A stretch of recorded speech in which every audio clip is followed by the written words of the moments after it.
নমস্কার, আমি ছন্দা। আজকে শোনাচ্ছি দেশলাইয়ের কাঠি। রচনা করেন কিশোর কবি সুকান্ত ভট্টাচার্য। যখন আমরা স্বাধীনতা পাইনি, গান্ধীজি তখন একজন মাঠে নেমেছিলেন একাই। তখন ইংরেজরা মনে করেছিলেন একাই কি তিনি এই ভারতবর্ষকে জয় করতে পারবেন। তখন গান্ধীজির অনুপ্রেরণায় যখন সশস্ত্র মানুষ এই যুদ্ধে নেমে পড়েন, তখন ইংরেজরা ভয় পেয়ে পালিয়ে যায়।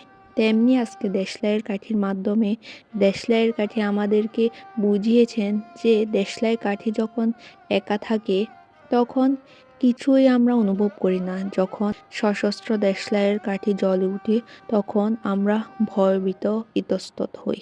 শোনাচ্ছি সুকান্তের দেশলাইয়ের কাঠি। আমি একটা দেশলাইয়ের কাঠি, এত নগণ্য হয়তো চোখেও পড়ি না, তবু যেন মুখে আমার কুশ করছে বারুদ, বুকে আমার জ্বলে উঠবার দুরন্ত উচ্ছ্বাস। আমি একটা দেশলাইয়ের কাঠি।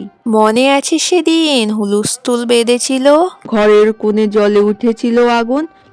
আমাকে অবজ্ঞা ভরে না নিবিয়ে ছুঁড়ে ফেলায় কত ঘরকে দিয়েছি পুড়িয়ে, কত প্রাসাদকে করেছি ধূলিসাৎ।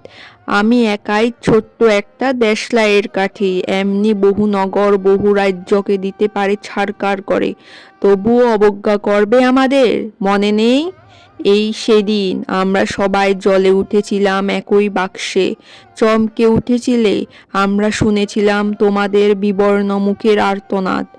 আমাদের কি অসীম শক্তি তা তো অনুভব করেছো বারংবার, তবু কেন বোঝো না? আমরা বন্দি থাকবো না আর তোমাদের পকেটে পকেটে। আমরা বেরিয়ে পড়ব, আমরা ছড়িয়ে পড়ব শহরে গঞ্জে গ্রামে দিগন্ত থেকে দিগন্তে। আমরা বারবার জ্বলি নিতান্ত অবহেলায়, তা তো তোমরা জানোই, কিন্তু তোমরা তো জানো না কবে আমরা জ্বলে উঠব সবাই শেষবারের মতো।